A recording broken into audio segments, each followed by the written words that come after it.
পাকঘৰৰ টাইলছত হোৱা তেল ছিটিকনিবোৰ আপোনালোকে কেনেকৈ ঘৰুৱা পদ্ধতিৰে একেবাৰে চিকচিকীয়া কৰি তুলিব পাৰিব।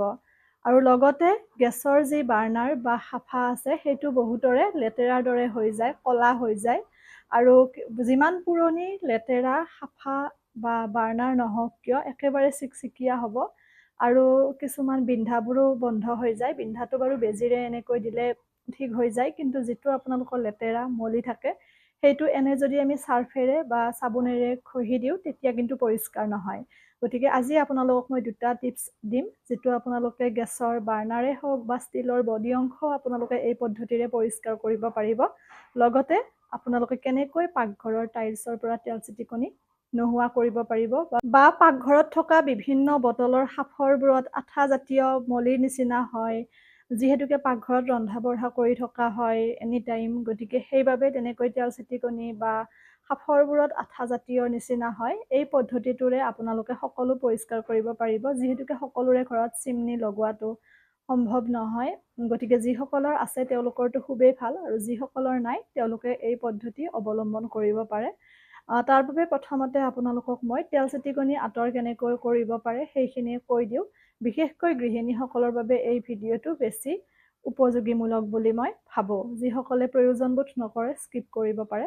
তাৰ বাবে আপোনালোকে যদিহে আপোনালোকৰ স্প্ৰে বটলটো থাকে সকলোৰে ঘৰত, স্প্ৰে বটলত আপোনালোকে বস্তুখিনি তৈয়াৰ কৰি থৈ দিব পাৰিব। এদিন যে তৈয়াৰ কৰিব লাগিব তেনেকুৱা নহয়। তৈয়াৰ কৰি থ'লে আপোনালোকে ৰেগুলাৰো ব্যৱহাৰ কৰিব পাৰে, মাজে মাজেও ব্যৱহাৰ কৰিব পাৰে। এটা স্প্ৰে বটলত আপোনালোকে ধুনীয়াকৈ এগিলাচ পানী ল'ব। এগিলাচ পানী লৈ তাত আপোনালোকে নেমু এফাল চেপি দিব পানীখিনিত। লগতে তাত আপোনালোকে যিটো আপোনালোকে কাপোৰ ধুবলৈ চাৰ্ফ ব্যৱহাৰ কৰে সেয়া চাৰ্ফ অকণমান দিব, বহুত বেছি দিব নালাগে। এচিকুট চাৰ্ফ দিব। লগতে তাত আপোনালোকে কলগেট অকণমান দিব, যিটো আমি দাঁত মাজিবলৈ ব্যৱহাৰ কৰোঁ টুথপেষ্ট, কলগেটেই হওক বা আপোনালোকে যি ব্যৱহাৰ কৰে সেয়া টুথপেষ্ট আপোনালোকে আধা চামুচমান দিব ধুনীয়াকৈ স্প্ৰে বটলটোত। আৰু লগতে তাত আপোনালোকে দিব অকণমান বেকিং পাউডাৰ, আধা চামুচমান বেকিং পাউডাৰ দিব। আৰু কাৰোবাৰ ঘৰত যদি ভিম বাৰ লিকুইড আছে সেয়াও অকণমান দি দিব পাৰে, আৰু যদি লিকুইডটো নাই তেতিয়াহ'লে তাত আপোনালোকে অকণমান চেম্পু ব্যৱহাৰ কৰিব চুলিত লগাবলৈ। যিয়ে যিটো চেম্পু ব্যৱহাৰ কৰে সেই চেম্পু আপোনালোকে আধা চামুচমান দিব। এই গোটেইখিনি বস্তু ধুনীয়াকৈ মিহলি কৰিব। নেমু ফাল দিবলৈ নাপাহৰিব, নেমুৰ গুণাগুণটো যথেষ্ট বিশেষকৈ। গতিকে গোটেইখিনি বস্তু মিহলি কৰি আপোনালোকে স্প্ৰে বটলটোত ভৰাই দিব। ভৰাই পেলাই আপোনালোকে এখন কাপোৰ ল'ব ধুনীয়াকৈ কটন, তাত অকণমান স্প্ৰে কৰি দি সেইখিনিৰে আপোনালোকে বিভিন্ন ঠাই পৰিষ্কাৰ কৰিব পাৰে। বাচন থোৱা আপোনালোকৰ ষ্টিলৰ ৰেকবোৰ পৰিষ্কাৰ কৰিব পাৰে, লগতে বটলৰ সাঁফৰবোৰ কৰিব পাৰে।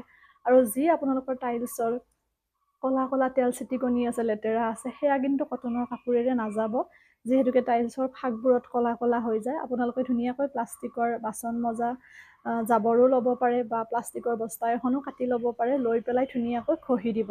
আৰু ঘঁহি দি আপোনালোকে তেনেকৈ এৰি নিদিব, যিহেতুকে তাত চেম্পু থাকিব, চাৰ্ফ থাকিব, এইবোৰ থাকিলে এটা পিছল ভাৱ থাকে যিহেতু। গতিকে এখন কটন কাপোৰৰ সহায়ত পৰিষ্কাৰ পানীত তিয়াই পেলাই আপোনালোকে পৰিষ্কাৰ কৰি দিব।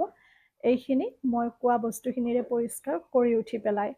তেতিয়া আপোনালোকৰ খুব সুন্দৰ চিকচিকীয়া হ'ব। ব্যৱহাৰ কৰি চাব আৰু মোক জনাব, যিহেতু মই নিজে ব্যৱহাৰ কৰোঁ বা ব্যৱহাৰ কৰি পেলাই সুফল পাইছোঁ।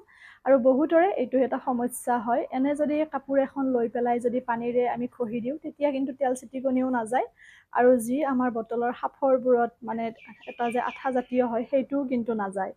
গতিকে আপোনালোকে এই গোটেইখিনি মিশ্ৰণ কৰিব আৰু ভাল ৰিজাল্ট পাব। বস্তুখিনি এবাৰ নিশ্চয় ব্যৱহাৰ কৰি চাব। আৰু এতিয়া আহিছোঁ আপোনালোকৰ যি গেছৰ বাৰ্ণাৰ বা সাফাটো আপোনালোকে কেনেকৈ পৰিষ্কাৰ কৰিব। তাৰ বাবে আপোনালোকে এটা বাউল ল'ব, য'ত আপোনালোকৰ সাফাটো ডুব যাব, মানে সাফাটো তিয়াব লাগিব যিহেতু।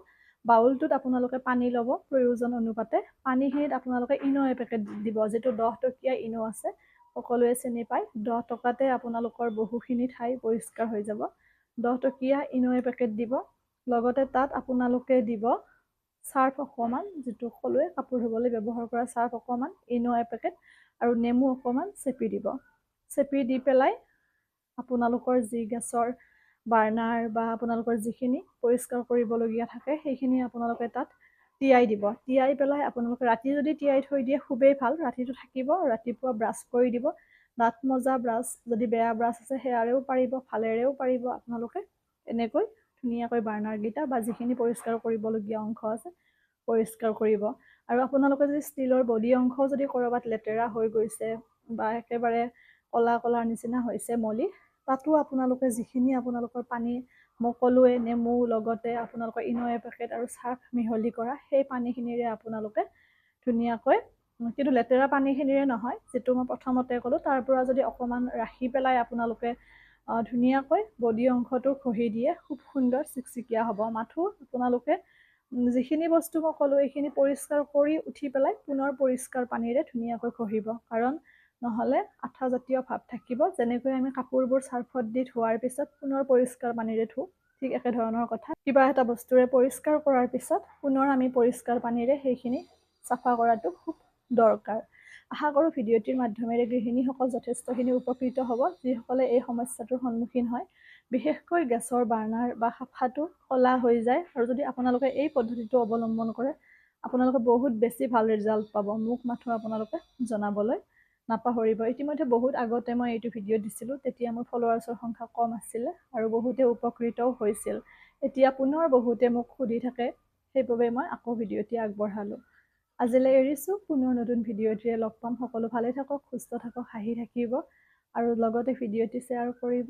আৰু কাটিং চিলাইৰ ভিডিঅ'ৰ বাবে আপোনালোকে মোৰ ইউটিউব চেনেলত চাব পাৰে, ডিম্পী ডায়েৰী বুলি আছোঁ, পেজৰ নামেৰে, পেজৰ ডিপিখনে আছে। এৰিছোঁ আজিলৈ।